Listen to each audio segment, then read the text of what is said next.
Je m'appelle Livia Fernanda Castro. J'avais 15 ans lorsque je suis morte quelques minutes sur un sentier de montagne, le 12 mars. Je n'aurais jamais imaginé écrire une chose pareille. Jusqu'à ce samedi après-midi, j'étais un adolescent ordinaire de Curitiba, passionné de volley-ball et accro à mon téléphone portable. J'étais en 2e année de lycée et je pensais surtout aux examens finaux, à savoir si Lucas, de la classe 202, m'apprécierait ou si j'allais intégrer l'équipe première. Mes parents se sont séparés quand j'avais 9 ans, mais ils ont gardé une bonne relation. La semaine, je vivais avec ma mère et mon petit frère Daniel. Le week-end, c'était le tour de mon père. Tout était normal jusqu'à ce jour. C'était censé être une simple randonnée avec ma meilleure amie, Camilla. Le ciel était dégagé, d'après les prévisions, mais quiconque connaît la montagne sait que tout peut basculer en un instant.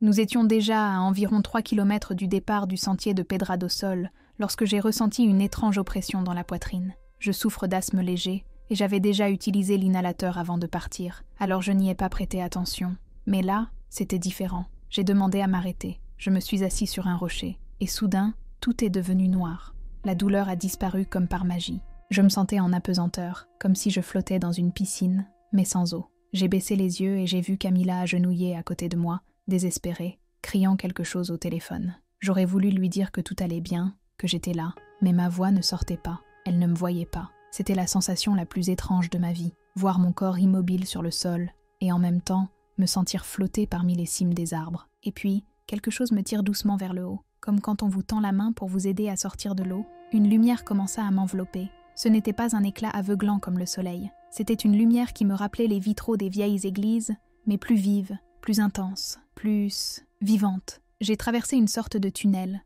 enveloppé par cette lumière qui me fit me sentir, pour la première fois, en parfaite sécurité. Il n'y avait ni peur ni douleur, que de la paix. Le tunnel s'ouvrit sur une présence indescriptible. Et il était là, Jésus. Je sais ce que ça peut paraître. Avant ce jour, je n'étais allée à l'église qu'avec ma grand-mère à Noël. Mais à cet instant, j'ai su. Non pas à cause de son apparence ou de ses images, mais à cause de ce que j'ai ressenti. Il était grand, avec une lumière invisible, mais palpable. Ses yeux exprimaient un amour si immense qu'il semblait impossible qu'il existe en ce monde. Il a souri et a dit mon nom, Livia. C'était le son le plus beau que j'ai jamais entendu.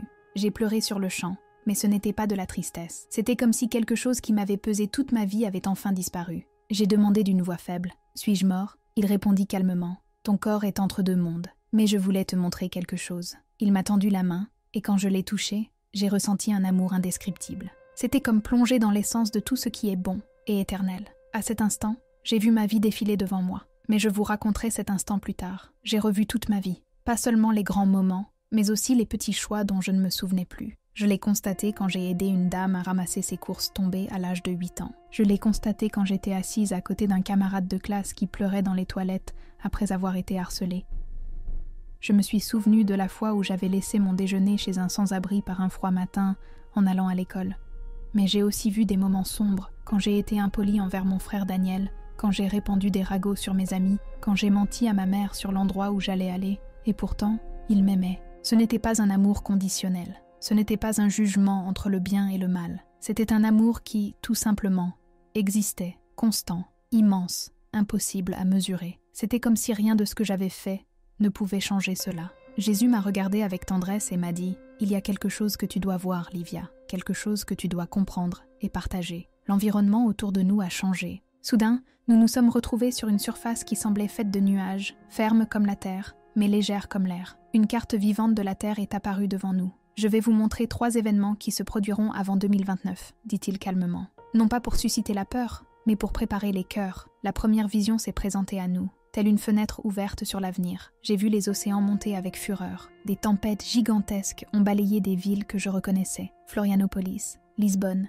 New York. Des rues entières ont été inondées. Mais plus que voir, j'ai feutre. J'ai ressenti la panique, la douleur, le désespoir. Jésus parla d'une voix douce. La terre gémit, tandis que la création souffre. Ce que vous voyez, c'est l'accélération des phénomènes météorologiques. Les eaux monteront plus vite que prévu. Les îles crieront les premières, mais toutes les côtes entendront l'écho. Les larmes coulaient, sans que je m'en aperçoive. Tant de gens, murmurai-je. Continuez à chercher, il a dit. Et puis, au milieu de la destruction, quelque chose de merveilleux a commencé à apparaître. Des gens s'entraidaient, des inconnus ouvraient leurs portes, des ennemis travaillaient ensemble, des églises se transformaient en refuges. Dans la grande douleur, une unité émergera qui ne naît pas dans le confort, expliqua Jésus. Et dans ce retournement de cœur les uns vers les autres, beaucoup se tourneront aussi vers moi. La scène s'estompa, et une nouvelle vision prit sa place. Cette fois, j'ai vu des villes entières plongées dans le noir, des coupures de courant successives.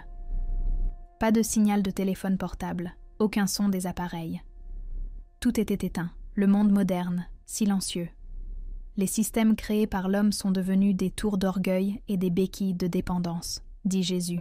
Et pendant un temps, ils échoueront. Ce qui reposait sur l'arrogance sera humilié. Au début, j'ai perçu de la peur et de la confusion. Mais bientôt, quelque chose a changé. Les gens sont sortis de chez eux.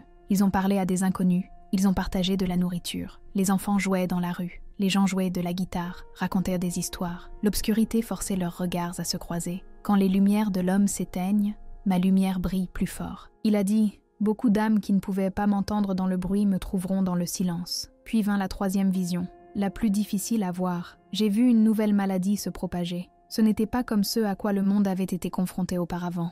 Les gens avaient à nouveau peur de se toucher. Mais il y avait pire, comme si la peur était alimentée, manipulée. Jésus prit alors la parole.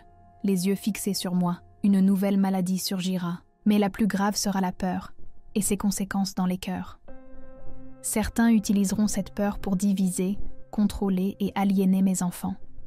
Et pourtant, la lumière était là. J'ai vu des médecins et des infirmières se battre de toutes leurs forces, des voisins prendre soin les uns des autres, des gens prier chez eux, à l'hôpital, dans les parcs. Une vague de prières se propageait comme une traînée de poudre à travers le monde. Dans chacune de ces épreuves, souvenez-vous de ce que vous avez vu, dit Jésus en se tournant vers moi avec des yeux qui semblaient transpercer l'âme. Ce n'est pas la catastrophe qui définit le temps, c'est la réaction du cœur. Certains se détourneront de moi avec colère, me rendant responsable de leur souffrance. D'autres se tourneront vers moi et découvriront que je les ai toujours attendus, les bras ouverts. Il posa ses mains sur mes épaules. Son regard était clair et sincère. « Livia, je ne te montre pas ça pour te faire peur. La peur ne vient pas de moi. Je ne te montre pas tout ça pour te faire peur, Livia. Je te montre tout ça pour que tu puisses dire au monde qu'il y a encore de l'espoir. » Les paroles de Jésus résonnaient en moi comme si elles étaient des graines plantées directement dans mon cœur. L'espoir qui naît non seulement de la préparation des provisions et des plans, mais de la préparation du cœur. J'ai hoché la tête, même si mon âme était lourde des visions dont j'avais été témoin. « Ces événements ne sont pas ma punition, »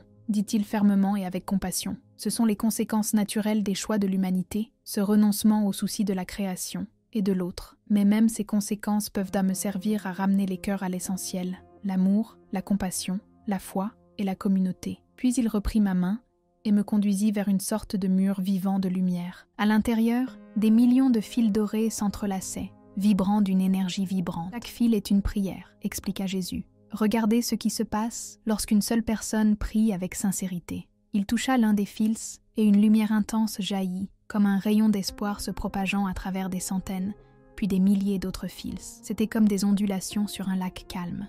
C'était ta prière le mois dernier lorsque tu as demandé de l'aide pour ton amie Bianca, qui faisait face à une profonde tristesse. Il a dit, j'ai écarquillé les yeux. Mais rien n'a changé, elle souffre toujours. Répondre Jésus sourit tendrement. Rien de visible, mais il s'est passé beaucoup de choses. Et puis, comme dans un film sacré, il m'a révélé l'invisible.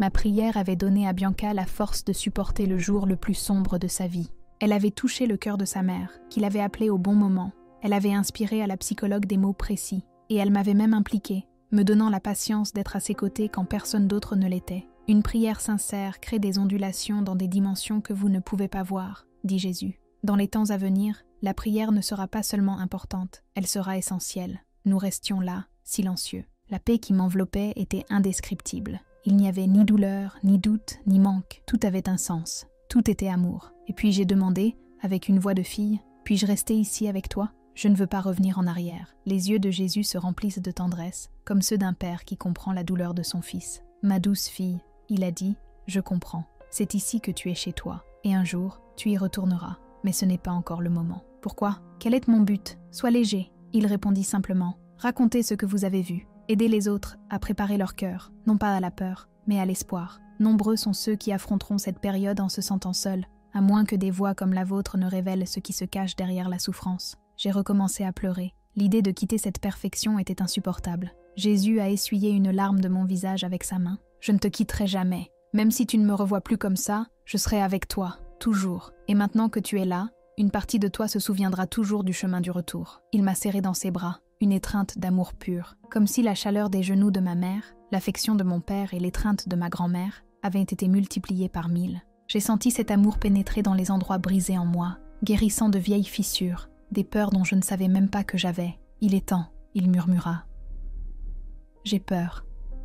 J'ai avoué. Je sais, il a dit. Mais le courage ne se résume pas à l'absence de peur. C'est avancer malgré elle. Et vous ne serez pas seul.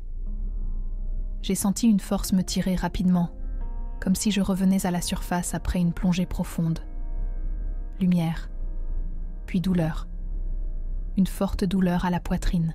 Des voix se pressaient autour de moi. Nous avons un pouls, c'est moi pour la sirène. Une ambulance, masque à oxygène sur mon visage. J'ai essayé de parler, de raconter ce que j'avais vécu, mais rien n'est sorti, juste le poids de mon corps, la sensation d'écrasement dans ma poitrine. J'ai ouvert les yeux et j'ai vu le visage de la sauveteuse au-dessus de moi. Elle souriait gentiment. « Tout ira bien, chérie. Tu es de retour parmi nous. Je suis revenue, mais je n'ai plus jamais été le même. J'ai été hospitalisée pendant 3 jours. Le diagnostic, arrêt cardiaque soudain dû à une maladie cardiaque rare dont personne n'avait connaissance. Les médecins ont qualifié de miracle le fait que mon amie Camilla ait su pratiquer la réanimation cardiopulmonaire, grâce à la formation de sauveteur qu'elle avait suivie en vacances.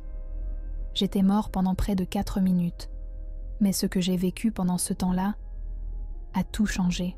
4 minutes ici, mais ce que j'ai vécu là-bas m'a semblé une éternité. Le 3e jour à l'hôpital, le cardiologue est entré dans la chambre, a regardé mon dossier et a secoué la tête avec un mélange d'étonnement et d'admiration. En 23 ans de médecine, je n'ai jamais vu quelqu'un de votre âge se remettre aussi vite d'un arrêt cardiaque, il a dit, surtout sans lésion cérébrale. Après si longtemps sans oxygène, tu es un vrai mystère, Livia. Ma mère me quittait rarement. Elle dormait dans ses fauteuils inconfortables et n'allait prendre un café que lorsqu'on l'y forçait. C'est dans ce moment d'absence que j'ai tout raconté à mon père. Pas le rapport médical, le vrai, ce que j'avais vécu. La lumière, la présence, les visions. J'avoue que j'avais peur qu'il ne me croie pas. Mon père a toujours été le sceptique de la famille, le pragmatique, celui qui a les pieds sur terre. Mais quand j'ai eu fini, il est resté silencieux un long moment. Puis il m'a pris la main et m'a dit « Quand j'étais à la fac, j'ai eu un terrible accident de voiture avec ma colocataire. Je ne te l'ai jamais dit parce que ça paraît fou, mais j'ai vécu une expérience aussi. Ce n'était pas comme la tienne, mais j'ai vu quelque chose au-delà de cette vie. Et je ne l'ai jamais oublié. Il y avait des larmes dans ses yeux. J'ai passé 20 ans à essayer de comprendre, à essayer de retrouver ma vie d'avant. Et maintenant, vous l'avez vu aussi. C'est là que j'ai réalisé. Ces expériences ne sont pas aussi rares qu'on l'imagine. Les gens ne parlent pas d'eux par peur, par honte, par peur de passer pour un fou. Quand je suis rentrée à la maison, tout semblait différent. Les couleurs étaient plus vives. Le ciel semblait plus bleu. Même le bruit des jeux vidéo de Daniel et les piles de devoirs ne me dérangeaient plus. J'ai commencé à voir des gens réels. La fatigue dans le regard du caissier au supermarché. Le garçon seul à la récréation. La voisine âgée qui essaie de transporter seule les sacs poubelles. Comme si Dieu m'avait donné une nouvelle perspective pour voir le monde. Et puis sont venus les rêves. Mais ce n'étaient pas des rêves ordinaires. Jésus n'arrêtait pas de me montrer des choses. Il me parlait. Il m'expliquait encore. Je ne comprends pas encore tout. Je pense que des réponses viendront en temps voulu. J'ai tout dit à Camilla. Elle a pleuré. Elle a dit qu'elle avait prié tout le temps qu'elle pratiquait la réanimation cardio-pulmonaire, qu'elle suppliait Dieu de ne pas m'emmener. Et je ne peux m'empêcher de penser, peut-être que ces prières étaient un de ces fils d'orques j'ai vu sur le mur de lumière. À l'école, les rumeurs se sont répandues. Des camarades sont venus me demander. D'autres ont commencé à m'éviter. Certains se sont même moqués de moi. Mais, honnêtement, après avoir été serré dans mes bras en amour parfait, l'opinion publique perd de sa force. Aujourd'hui, on m'a implanté un petit appareil dans la poitrine qui peut relancer mon cœur s'il s'arrête à nouveau. Les médecins disent que je peux mener une vie normale avec des précautions. Mais la vérité est que rien ne sera plus normal. J'ai commencé quelque chose de discret au sous-sol de ma maison. Un petit groupe. D'abord Camilla, puis 2 camarades de classe, Madame Elena, ma voisine qui a perdu son mari l'année dernière. Aujourd'hui, nous sommes une quinzaine. Nous parlons de ce qui compte vraiment.